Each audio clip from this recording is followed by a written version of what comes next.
మాట్లాడవలసిందిగా కోరుతున్నాను.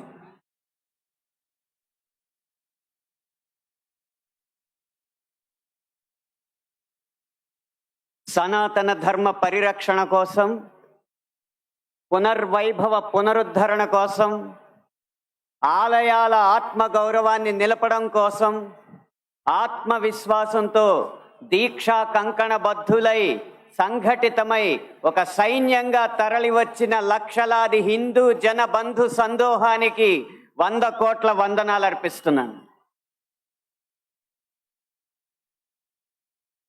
సమకాలీన సమాజంలో చలనచిత్రం అనేది కళా ప్రదర్శనకి ఒక ముఖద్వారంగా మారింది. అది వెండి తెర మీదైనా, ఉల్లి తెర మీదైనా, మన చేతుల్లో ఉన్న బుజ్జి తెర మీదైనా ఈ చలనచిత్రమే సంగీత, సాహిత్య, నృత్య, నటనాది కళారూపాల ప్రదర్శనకి ముఖద్వారంగా మారింది. అయితే వచ్చిన చిక్కల్లా ఏంటంటే, చలనచిత్రం, సినిమా అనేది ఒక వ్యాపారాత్మకమైన కళాత్మకమైన వ్యాపారం. వ్యాపారానికి కళాత్మకతని, కళాత్మకకి వ్యాపారాన్ని జోడించే క్రమంలో హిందూ ధర్మానికి కళంకం కలిగిస్తూనే వస్తుందన్న సత్యాన్ని నేను బాహాటంగానే అంగీకరిస్తున్నాను. అయితే మరే రంగానికి చెందిన వాడినో అయితే జరిగిన ఈ తప్పుకి విమర్శించవచ్చు, జరుగుతున్న ఈ నేరాల్ని వేటిపైన విరుచుకుపడచ్చు. కానీ అదే సినీ రంగానికి చెందిన వాడిని కాబట్టి ఇప్పటిదాకా జరిగిన ఈ హైందవ ధర్మ వ్యక్తిత్వ హననానికి యావత్ ఈ హిందూ సమాజం ముందు సినీ రంగం తరపున క్షమార్పణలు సమర్పిస్తూనే నేను ముందుకు వెళ్తున్నాను. ఆ క్షమార్పణలు కనుక నేను సమర్పించకపోతే ఇంకొక మాట మాట్లాడే అర్హత కూడా నాకు లేదు. అయినా ఇక్కడ 4 మాటలు మాట్లాడడానికైనా నాకున్న ఒకే ఒక్క అర్హత ఏంటంటే, ఇక్కడ ఈ హైందవ శంఖారావాన్ని, శంఖనాదాన్ని పూరించిన విశ్వ హిందూ పరిషత్ నిర్వహించిన సరస్వతి శిశు మందిర్లో నా ప్రాథమిక విద్యా అభ్యాసం జరిగింది కాబట్టి.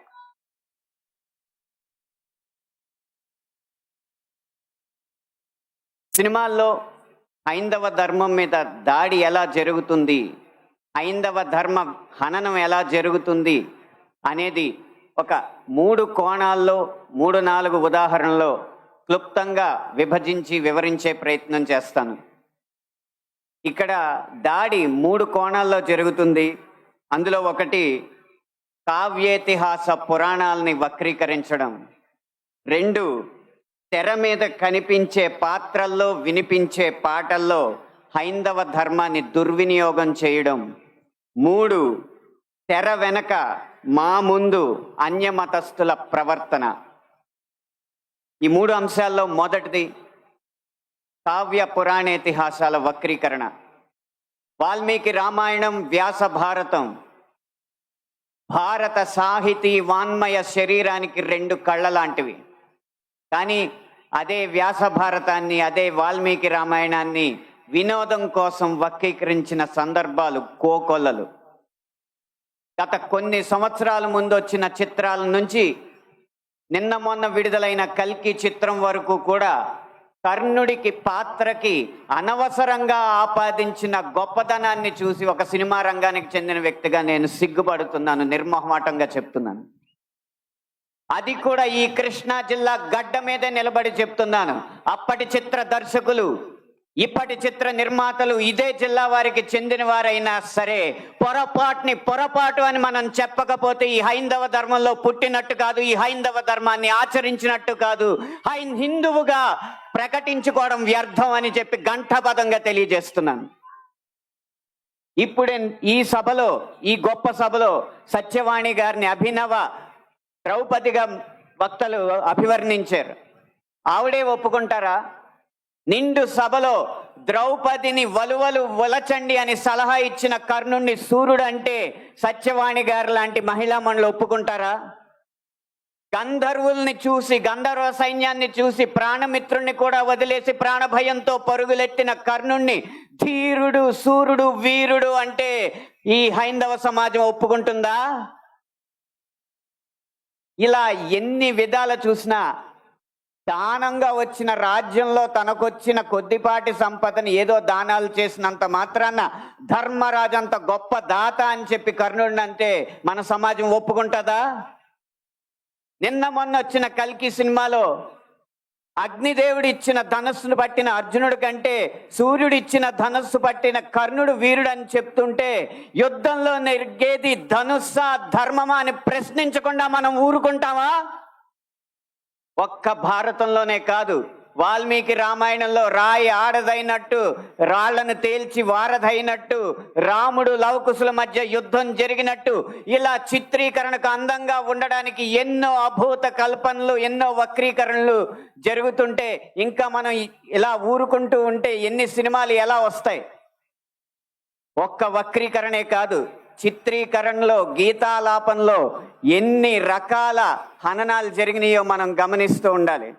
మీరు కొంతకాలం క్రితం ఒక హిందీ పాట వినే ఉంటారు, దమ్మరదం మిట్ జాయహం బోలో శుభ శ్యామ్ హరే కృష్ణ హరే రామ్. రండి దమ్ము కొడదాం, కలుసుకుందాం, శుభ సాయంత్రం చెప్పుకుందాం, తర్వాత హరే కృష్ణ హరే రామ్ అందాం. భగవత్ తత్వాన్ని, భగవద్భక్తిని జగత్ ప్రస్తుతంగా జగద్విదితం చేసిన ఇస్కాన్ వారి నినాదం హరే కృష్ణ హరే రామ్ ని ఒక ఐటమ్ సాంగ్ లో పెట్టుకుంటే ఒప్పుకుంటామా? మీ ముందు ఇప్పుడు రెండు దారులు ఉన్నాయి. కాళీ అన్న సినిమా డాక్యుమెంటరీ పోస్టర్లో కాళికామాత సిగరెట్ కాలుస్తుంటూ ఒక పోస్టర్ వేస్తే మన ముందు రెండే దారులు ఉన్నాయి. ఒకటి నిమ్మకు నీరెత్తినట్టు కూర్చోవడం, రెండు నిగ్గదీసి నిలదీయడం. మీ దారి ఒకటా రెండా? పీకే అన్న సినిమాలో రాయి మీద పాన్ పరాగ్ ఊసి అదే శివలింగం అని చెప్పి వెటకారం చేసి అన్య మతస్థుల మందిరాల్లోకి మాత్రం వెళ్లకుండా వాళ్ళు తరిమి కొట్టినట్టు తెలివిగా తప్పించుకున్నారు. అప్పుడు మన ముందు రెండే దారులు ఉన్నాయి, నిమ్మకు నీరెట్టినట్టు నుంచోవడం, నిగ్గదీసి నిలదీయడం. మీ దారి ఒకటా రెండా? కాస్మిక్ సెక్స్ అన్న సినిమాలో ఇంత అద్భుతమైన పీఠాధిపతుల ఆహార్యాన్ని అనుకరించి గురువులు, పీఠాధిపతులు వచ్చిన శిష్యురాలతో శృంగార కార్యకలాపాలు చేస్తున్నట్టు చూపెడుతున్నారు. మీ ముందు రెండే దారులు ఉన్నాయి, ఒకటి నిమ్మకు నీరెత్తినట్టు కూర్చోవడం, రెండు నిగ్గదీసి నిలదీయడం. మీ ఆప్షన్ ఒకటా రెండా? ఎంఎఫ్ హుసేన్ లాంటి చిత్ర దర్శకుడు, చిత్రకారుడు సరస్వతి, దుర్గా మాతల బొమ్మల్ని అశ్లీలంగా వేసినప్పుడు వారి కోవలో